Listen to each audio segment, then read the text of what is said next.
a very important feature of alkynes is the acidity of terminal alkynes. This is the general structure of terminal alkynes. Remember that terminal alkynes have a carbon-carbon triple bond at the terminus, if you like, at the beginning or at the end.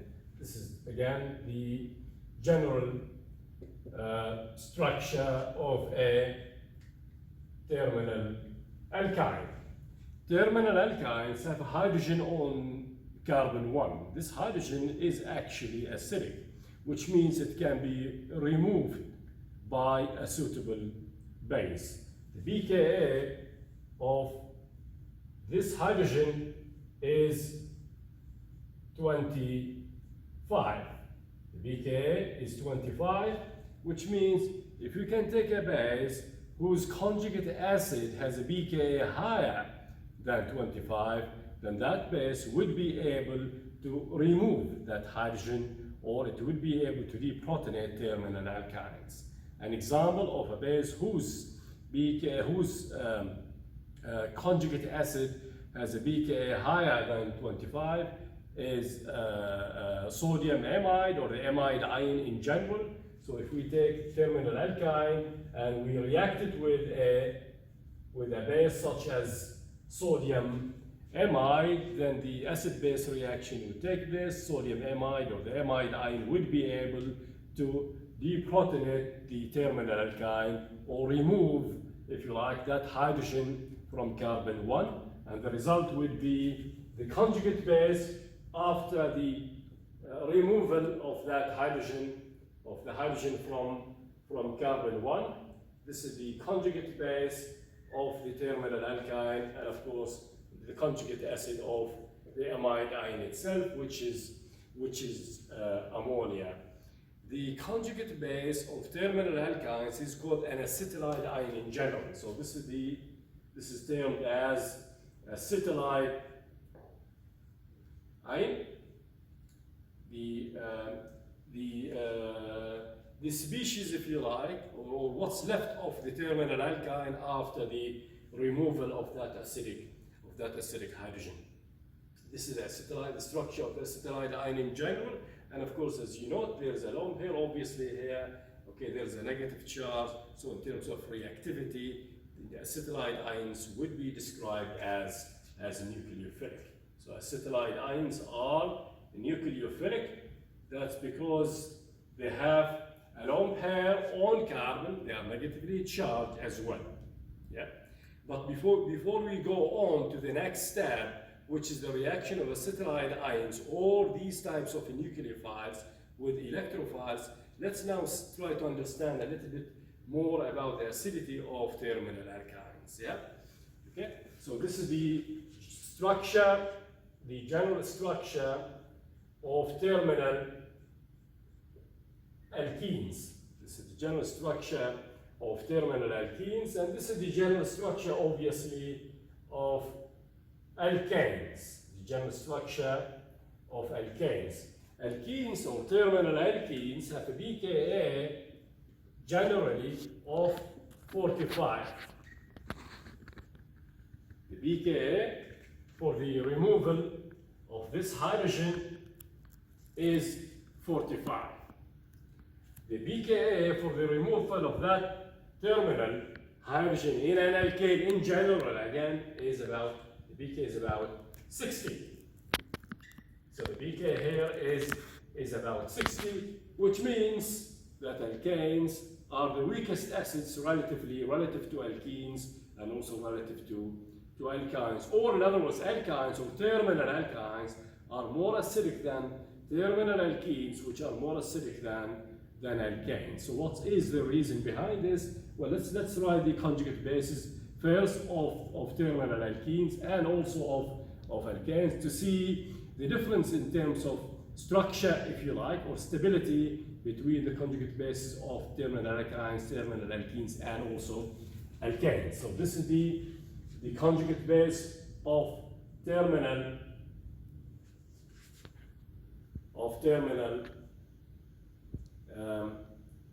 alkenes. after the removal of one of these hydrogens on carbon 1. And this is the general structure for the conjugate base of alkanes after the removal of one of these hydrogens on CH3. So this is the conjugate base of terminal alkynes. This is the conjugate base of terminal alkenes. This is the conjugate base of alkanes. And terminal alkynes are the most acidic relative to alkenes and also relative to alkanes. Now, the difference in acidity lies in the hybridization, basically. If you recall, the hybridization of this carbon is sp. The hybridization of that carbon 1 is sp. The hybridization of this carbon is sp2. And the hybridization of this carbon is sp3. So sp for the first carbon or carbon 1 in a terminal alkyne, sp2 for carbon 1 in a terminal alkene, and sp3 for carbon 1 of an alkane. These are the hybridizations. So this lone pair now in the conjugate base, like the conjugate base of terminal alkyne, this lone pair lies in an sp hybrid orbital. So this is in sp hybrid orbital. An sp hybrid orbital has 50% s and 50% p in character. So this is 50% s.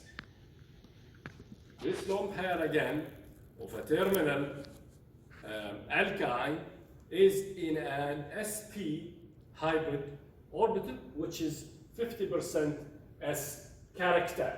50% s character. This lone pair of the terminal alkene is in an sp2 hybrid orbital. So this is in sp2 hybrid orbital, which means the orbital or the lone pair would be 33% s if you divide 100 by 3, obviously, so 1s and 2p, yeah? Okay, so this is 33% s character. This lone pair in the conjugate base of alkanes is in an sp3 hybrid orbital. So this is in an sp3 hybrid orbital, and the s character will be 25 in this case. So this is 25% s character. The lone pair of the acetylide has the highest s character. And the lone pair in the conjugate base of alkanes has the lowest s character. The higher the s character, the more stable the conjugate base will be, because that lone pair will then be closer to the nucleus. This is more s than this. Therefore, the lone pair in the acetylide has more s character, and therefore it is more closer, or it's closer to the nucleus. If it is closer to the nucleus, then it will be held more tightly. So this is held more tightly by the nucleus.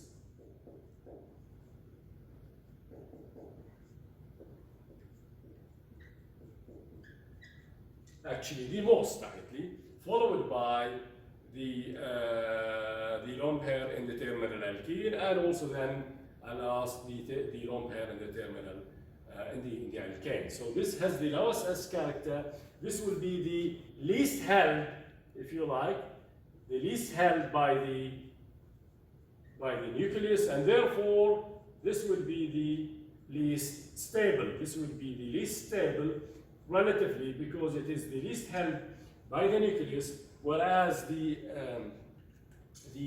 acetylide ion, that lone pair in the acetylide ion, is the most held by the nucleus, therefore the most attracted by the nucleus, and therefore the most stable. So this would be the most stable, relatively the most stable, of course, conjugate base. Yeah, the most stable ion, the most stable conjugate base, because it is of the highest the highest S, this is the highest S character. It is held the most by the nucleus, it is the most attracted by the nucleus, and therefore it is the most stable conjugate base or the most stable ion. And this explains the relative acidity of terminal alkynes in comparison with terminal alkenes and also alkynes. So therefore, terminal alkynes are acidic, and their acidity lies in the hybridization. The lone pair in the conjugate base, which is termed as acetylide ion, is in an sp hybrid orbital. sp hybrid orbital means that the S character is 50%. This ion is the most held, it's very well held by the nucleus, it's very well attracted by the nucleus, therefore it's a very stable ion relative to terminal alkenes and also alkanes. We learned before that terminal alkynes are acidic. This hydrogen is acidic, and that hydrogen is removable by a suitable base. The suitability of the base that should be able to remove that hydrogen is judged by the pKa of the corresponding conjugate acid, which means if the pKa of the corresponding conjugate acid is higher than 25, then the base is judged to be suitable for the deprotonation reaction to deprotonate terminal alkynes. We learned before that amide ions, exemplified by sodium amide, are suitable. That's because the amide ion is the conjugate base of ammonia. Ammonia has a pK of 36 higher than 25. The idea is for terminal alkynes to be stronger acids than the conjugate acid of the base, and also for the base that is chosen to be the stronger conjugate base than the conjugate base of the terminal alkyne. In other words, for the reaction to be between the stronger acid and the stronger conjugate base, and therefore the reaction is likely to occur or take place. So if we write the reaction again, the reaction between a terminal alkyne, sodium amide, or the amide ion in general, could be potassium amide. Okay, the acetylide ion is formed. So this is the general structure of the acetylide ion.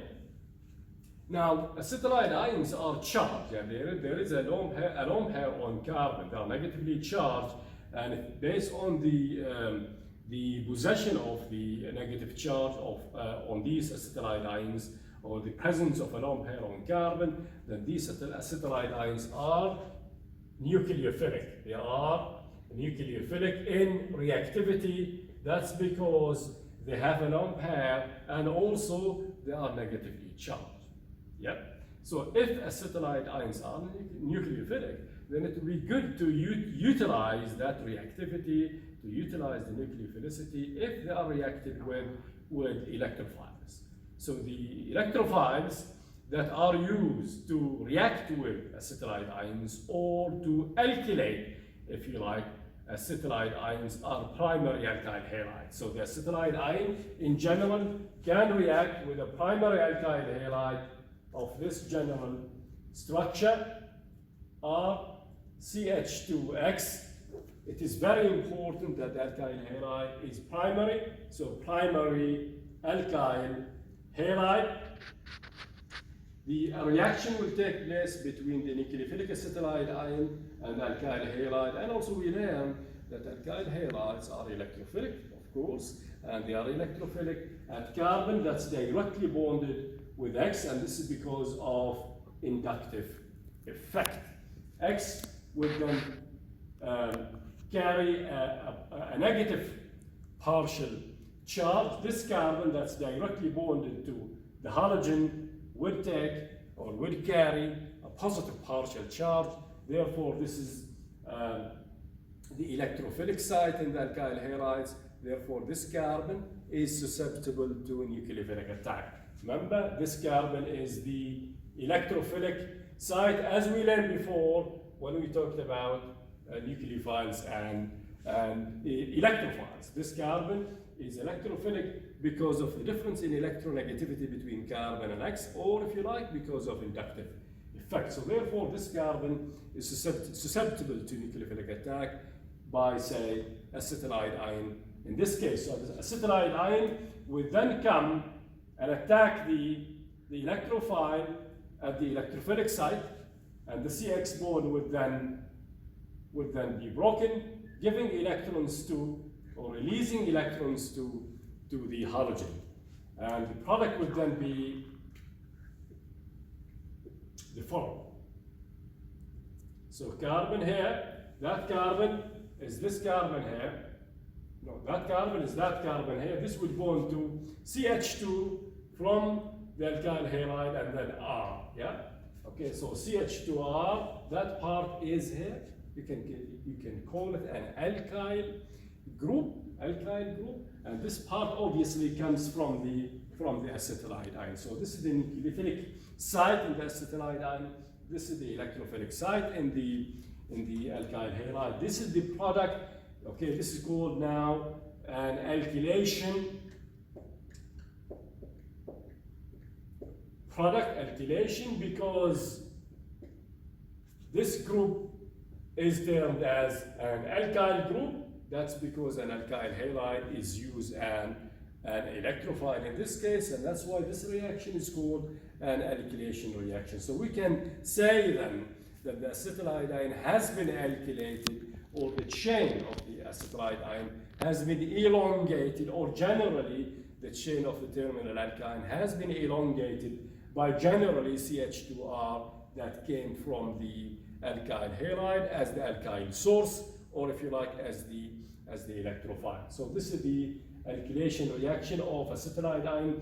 This is really the major use of acetylide ions in synthesis is to alkylate them, basically to utilize their nucleophilicity in order to increase a carbon chain, or in order to increase the carbon chain of terminal alkyne. And if you look at the structure of terminal alkynes and the structure of this product, you will notice that this is an internal alkyne. So basically, it is a transformation of a terminal alkyne into an internal alkyne. This is actually an internal alkyne, an important point to bring concepts across. To basically, this is again a transformation of a terminal alkyne into a terminal alkyne. This alkylation reaction, therefore, results in elongation of the carbon chain, in formation of the internal alkyne from a terminal alkyne. Let me now give you an example, and then we'll talk about a very important aspect also of the reaction.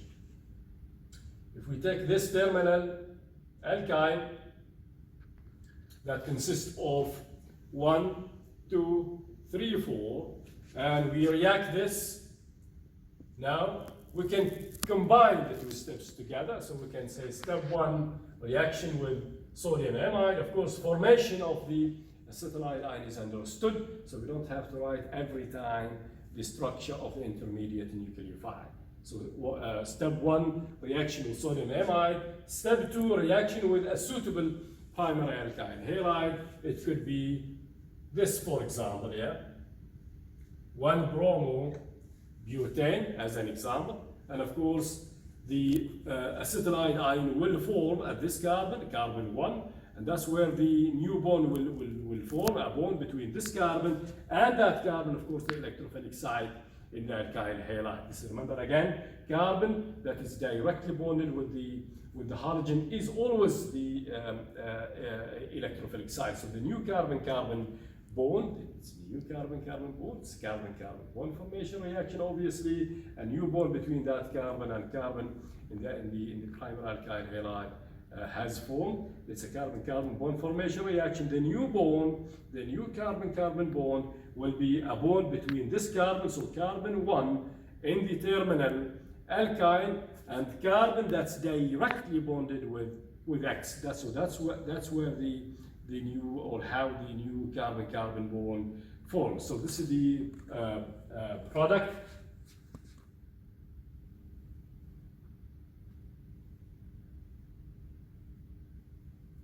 The new CC bond now. This carbon is that carbon. How many carbons there? 4, of course. So 1, 2, 3, 4. Okay. So to double check, yeah.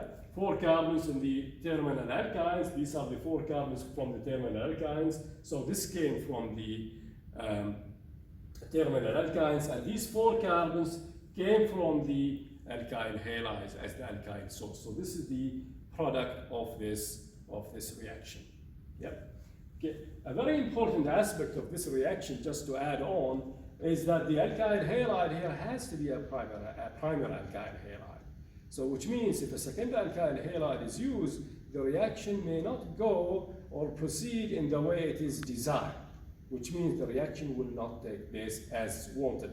So let's take a general structure of a second alkyl halide and try to show its reaction with the or possible reaction with the acetylide ion. So this is the structure in general of the acetylide ion. Yeah, remember, they are reactive, they are nucleophilic. That's because carbon here has a lone pair, it's negatively charged. If we take a secondary alkyl halide like this,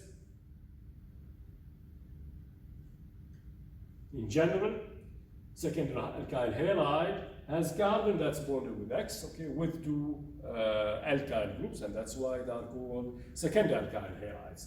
Now, the acetylide ion, being a nucleophile, cannot go and attack this carbon that's bonded to X because this carbon is sterically hindered. It's a little bit crowded. So this site, if you like, or this position is sterically crowded. Sterically crowded or sterically hindered. So therefore, it's not very accessible, not as accessible as a primary alkyl halide. So what will the acetylide ion do? It will do what's easier for it. So instead of it coming and attacking that carbon, the electrophilic site in the alkyl halide, it will do an easier reaction, a faster reaction. And that reaction is the removal. So we can now actually show the R by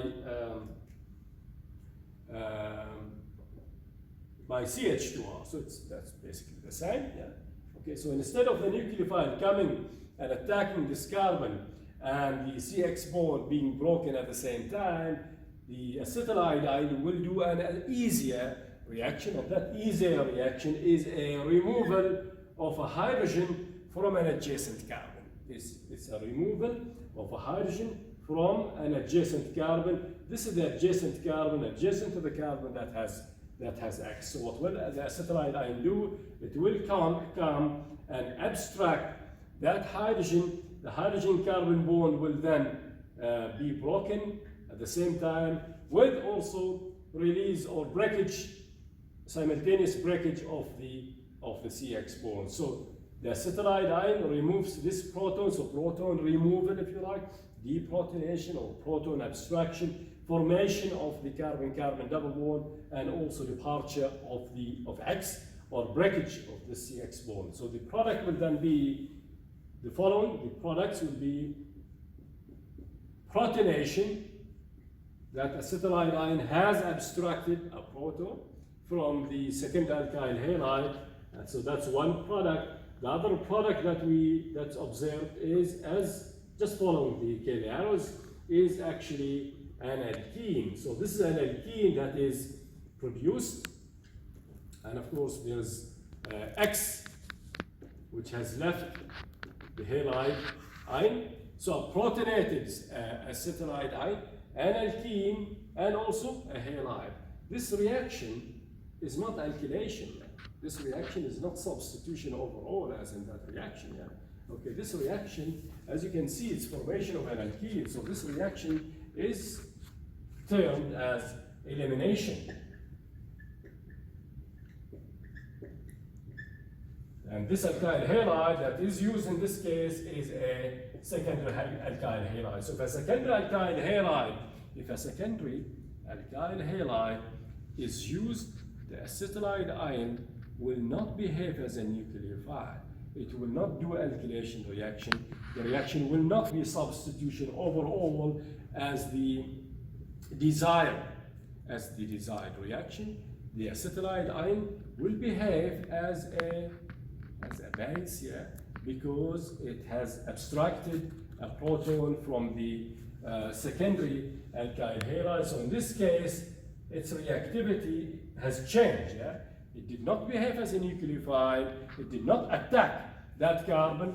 It did not attack this carbon that's directly bonded with X in order to make a product which could be described as the alkylation product, but rather it takes off or it removes that hydrogen from an adjacent carbon. Remember, adjacent carbon to the carbon that has X, a double bond is formed, and of course X would leave, or the CX bond would break. And instead of getting the alkylation product, an alkene is actually produced and a protonated alkyne. So again, if a terminal alkyne is, or the acetylide ion of a terminal alkyne reacts with a secondary alkyl halide instead of a primary alkyl halide, an elimination reaction takes place, an alkene is produced rather than a substitution or an alkylation product is produced. To conclude this acidity of terminal alkyne session, we say that terminal alkynes are acidic. The pKa for the removal of that hydrogen on carbon 1 in a terminal alkyne is 25. A base that is capable of removing that hydrogen should be carefully chosen, and the choice of the base should be based on the pKa of the conjugate acid. The conjugate acid of the base to be chosen should be higher than 25. The idea is for the terminal alkyne to be always the stronger acid, and for the base that is chosen to be the stronger base, and therefore the acid-base reaction will take place. If that happens, then an acetylide ion forms. Acetylide ions are nucleophilic in character. They react with electrophiles such as primary alkyl halides in substitution reaction or in alkylation reactions. The alkyl halide has to be primary. If a second alkyl halide is used instead of a primary alkyl halide, the acetylide ion will behave as a base, and therefore the reaction will not be substitution or alkylation as desired, but rather elimination reaction will take place to form an alkene.